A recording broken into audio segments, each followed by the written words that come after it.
education, technology and security, three pillars upon which the future of every great nation rests.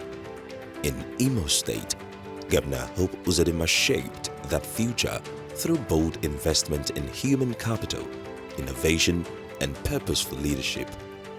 Over the last 5 years, Imo State under Governor Uzodinma has witnessed a remarkable transformation in its education sector, particularly across state-owned tertiary institutions.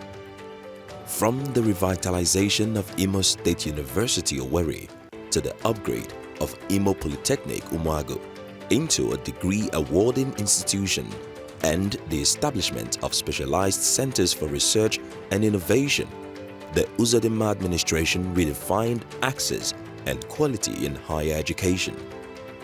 His government also launched the Skill Up Imo program, one of Nigeria's most ambitious digital empowerment initiatives, training over 50,000 youth in technology, software development, and entrepreneurship.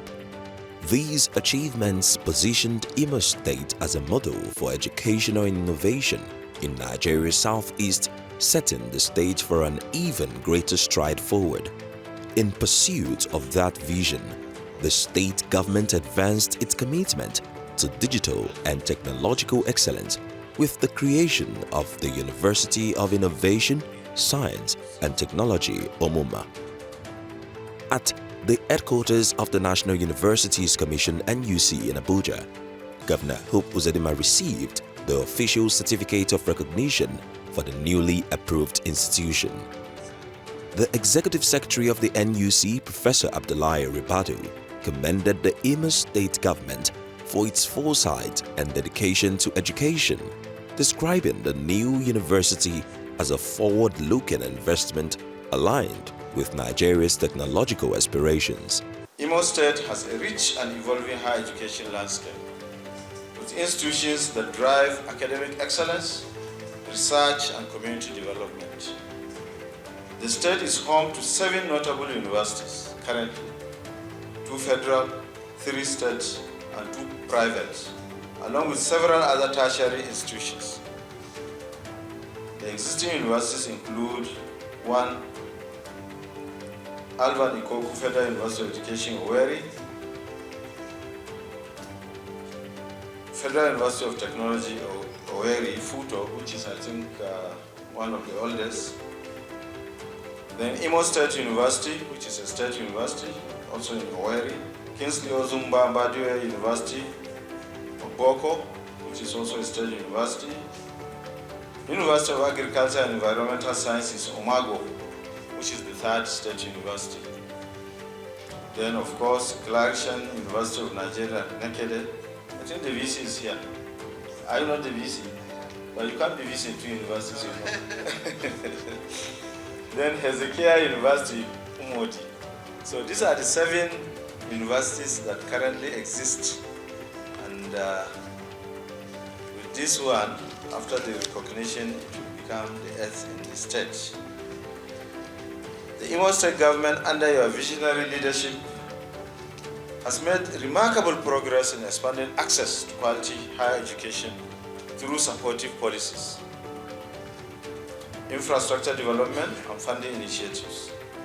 The establishment of the University of Innovation, Science and Technology, OMOMA, as the state's 4th university is a bold and strategic step that reflects your strong commitment to empowering the youth, developing the workforce and promoting knowledge-driven growth across Imo State. As we celebrate this achievement, I call on all stakeholders, including government officials, university administrators, staff and students, to work together to ensure that the institution flourishes and upholds the highest standards of academic integrity. We should also uphold good research excellence and good governance. It is indeed our shared responsibility to ensure that this university becomes not just another addition to the list of universities, but a true center of learning, character building and societal transformation. The National Universities Commission will continue to provide the necessary guidance and support and to ensure that the university attains its full potential. We expect that it will adhere strictly to the guidelines to set forth for quality assurance, curriculum development, and overall management of academic programs. Once again, I extend my heartfelt congratulations to the Imo State government, the good people of Imo State, and all those who have contributed to making this vision a reality. I have no doubt that this university will play a pivotal role in shaping the future of education and development in Nigeria. In his remarks, Governor Uzodinma said the establishment of the new university represented more than a milestone. It was, in his words, the realization of a dream to merge learning with innovation. It is indeed a very big honor for me, the opportunity to show gratitude to the management and staff of NUSC for acceding to our request, recognizing formally the University of Innovation, Science and Technology of Moma in our quest to broaden education and create a wider access to our growing youth population, as also as a measure for engaging our youth population into molding a very excellent career and character for themselves. We decided to embark on this new platform, a university that will encourage the acquisition of digital skills, innovation, science, and technology to our young population. The Imo State is a state that enjoys a very wide interest from our young men and women in their desire to be properly educated so that at the end of the day support the growth of our economy and the polity itself. So this recognition today is for me prayer answered, that our young men and women who have been struggling hard to have access to admission into a commendable and reputable university or tertiary institution has also won this race.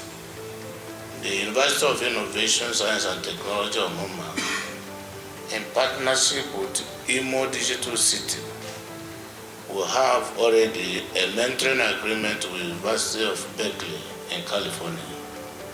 The whole idea is to broaden a digital curriculum that will create startups, young entrepreneurs, who will not only go to school to be employed, but who will graduate, and as they graduate, they are coming out to also create jobs and becomes employers of labor. So it is also a business school. So I'm very grateful to the Executive Secretary and his team, and to NUSC as a body for really granting this formal recognition. With this recognition, the University of Innovation, Science and Technology officially joined Nigeria's growing list of accredited tertiary institutions, increasing the number of universities in Imo State to 8. It was a landmark achievement that underscored the state's deepened investment in human capital, digital empowerment, and the knowledge economy. As Nigeria moved further into the digital age, Imo State stood tall, leading the way from innovation to implementation. Beyond education, Governor Uzodinma's leadership philosophy emphasized that peace and stability can only thrive when people are empowered. At the National Institute for Security Studies (NISS) in Abuja, participants from across Africa gathered for the Executive Intelligence Management Course 18, where the governor delivered the Distinguished Personality Lecture. Speaking on the theme Non-State Actors and Entrepreneurship Development in Africa, Challenges, Responses and the Way Forward, the governor drew from both academic insight and governance experience. He described non-state actors as both catalysts and threats, from innovators driving economic inclusion to criminal networks exploiting instability. This engagement, our own propaganda machinery was also very strong. We used the community leaders, the town unions, the churches, the Muslim leaders, the clerics, to speak to the conscience of our people, creating stronger logic.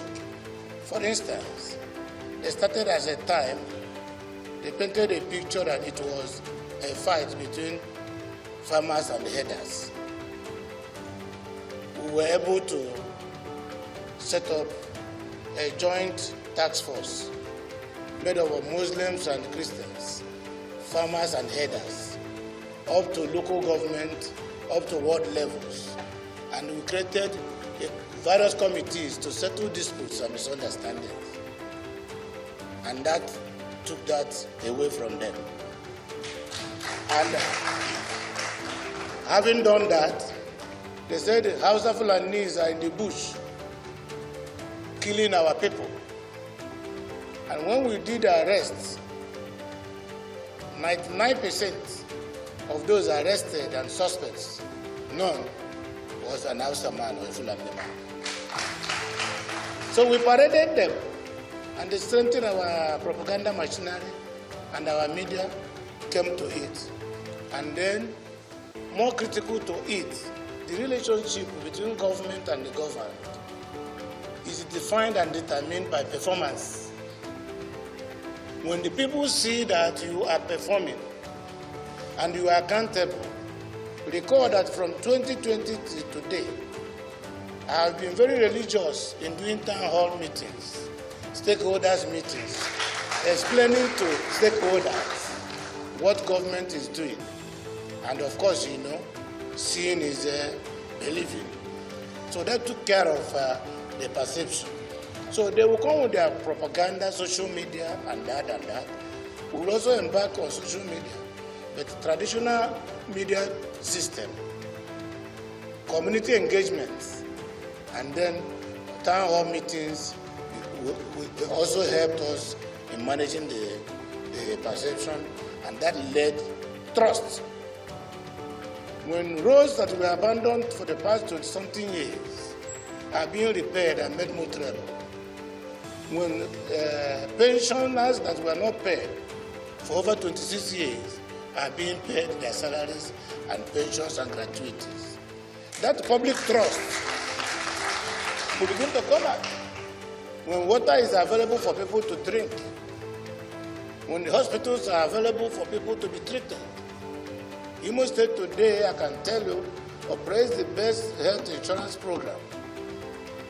The entry point for medical doctors into Imo State Civil Service is the highest paying point for medical doctors in up to 70% of the states in the country. So you can see people, even despite all this propaganda, coming from outside the state, wanting to be engaged to work in Imo State. Drawing from Imo State experience, he explained how his administration combined military operations with youth empowerment, infrastructure development, and community engagement to restore peace and rebuild confidence. By creating economic alternatives and restoring government presence in previous affected areas, the state reduced recruitment into criminal groups and transformed once troubled communities. He also commended President Bola Ahmed Tinubu's reform-driven leadership, noting that Nigeria's consistent trade surplus and renewed job growth were clear evidence that responsible governance drives national stability. UNDP is now partnering with us, and most of my colleagues are also trying to adopt the program, because it is a program that enables communities, according to their comparative advantage, to choose what they want to do, either farming, fishery, poultry, whatever it is. They come together, we get up the businesses, and then they grow the business. And it is one. But beyond that is the digital ecosystem. Our Skill Up IMO is a deliberate technology initiative that have graduated over 50,000 young minds. What we do, we recruit them online, we train them. There is a curriculum from University of Berkeley. Our Skill Up IMO Digital City have a mentorship agreement with University of Berkeley in California. And they have the most robust technological hub, the Student Center. Don't forget, University of California is the richest university in the world. And the state of California is the richest state in the world. And 80% of the state of California budget comes from University of California through patents and technology. So what this hub does is we train people in different technological discipline, and then we graduate them and we give them startups, kits. And some of them sit in over there and work for companies in the US, in Canada, in London, online, digital marketing, or something like this. This is what I'm saying, because the real insecurity is once government is not in control of the youth population.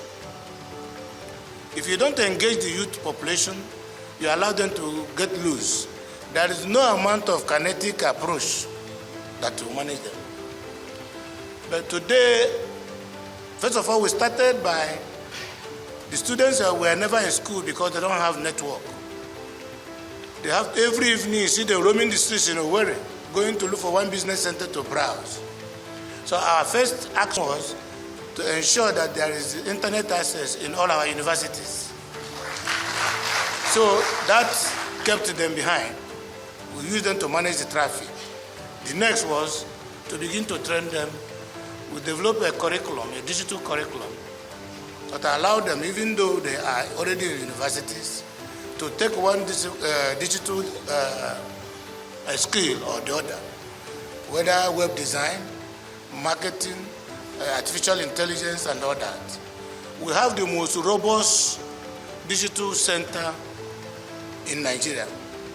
It's in Owerri. And we did it in partnership with the US Market Access Center. They brought in an investment of over $15 million to do that in Owerri. So now they expanded and developed the curriculum for us. Once you pass, you are certified. I can tell you, only last week we graduated 10,000, and we gave them laptops. Out of that 10,000 of last week, 7,500 are already engaged. And we are now admitting another 20,000 for the next batch.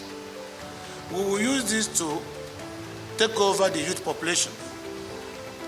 If you go to the alumni platform, you see excitement. You see how happy they are. There is no young man or woman who is as happy as that will want to die.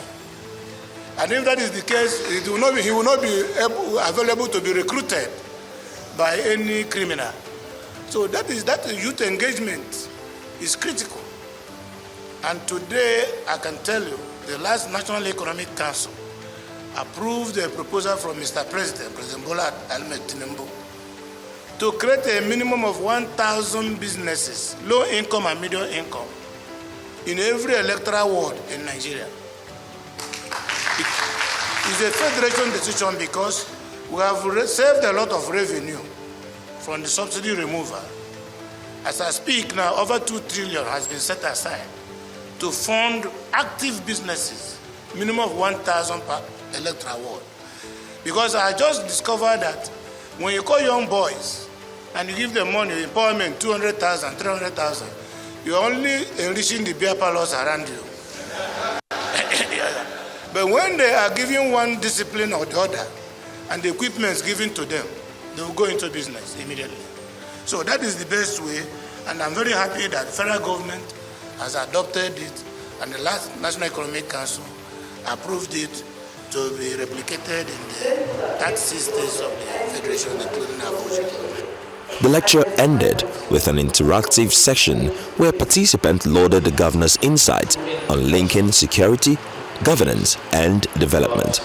On tourism, we have in 2022 launched the IMO Development Plan, 10 years IMO Development Plan. And tourism development is really on the front line of among other areas of development proposed by that document. Today, you must have heard that there is the Orash Energy Free Trade Zone approved by Mr. President, which is now giving us a seaport from Oguta to Orash River to the sea. And we are opening up the Oguta area for tourist attractions.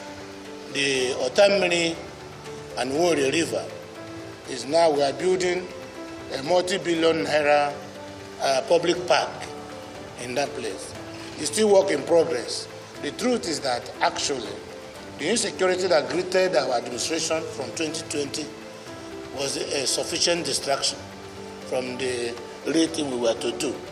Monies meant for redevelopment, most of the monies went into insecurity and all the rest of the thing.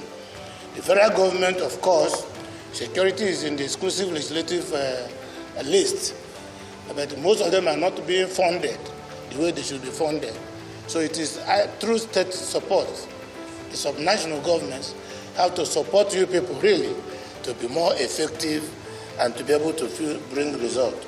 So it depleted our resources to the extent that what we planned to achieve, we did not really achieve that. So, but we are giving sufficient attention to the area of tourism development. The Syndicate 4, about the political will. What is political will is public trust. You know, in the diplomatic session, it is not about the message. Sometimes you give somebody a message to go and give to the people. It is not the quality of the message. Sometimes it is about the messenger. So when you talk of political will, it's when the people trust you. They allow you to take decisions on their behalf. Recall that by 2023, May 29th, when this current president announced subsidy removal, it was not an easy decision. But at a point, the political class said, okay, let's give him a chance. After all, upon the 3 presidential candidates, in their manifestos, all of them promised that when they come, they will remove subsidy. That subsidy came with its pains, initial pains. But today, you can see how the thing has resulted to more revenue to our people. I can tell you that all the serious subnational governments, none will now say they have no money to address at least the primary and the elementary problems of their states. So those reform policies of President Bola Ahmed Tinubu make states now to have more money. That is why I can stand up. I didn't wait for federal government to do Owerri to Umuahia Road, over 80 billion naira. I did not wait for federal government to do Owerri to Olu, over 40-something billion. Owerri to Okigwe. And we are now doing Owerri to River State boundary. I'm also resurfacing Owerri to Anambra boundary. If you repair all this infrastructure, lit up the place, you will discourage insecurity. People at the rural areas can plant even common pineapple. For the National Institute for Security Studies, it was an opportunity to promote practical strategies for peace. For Governor Uzodimma, it reaffirmed his belief that democracy, education, and empowerment remain the surest path to a secure and prosperous Africa. From classrooms to conference halls, Governor Hope Uzodimma's message remained consistent. Invest in people and peace will follow. The University of Innovation, Science and Technology Omuma now stands as a lasting symbol of that belief, a place where knowledge, technology and leadership converge to build a brighter tomorrow. Imo State's journey continues from innovation to inclusion, from learning to lasting security, a legacy of hope and progress for generations to come.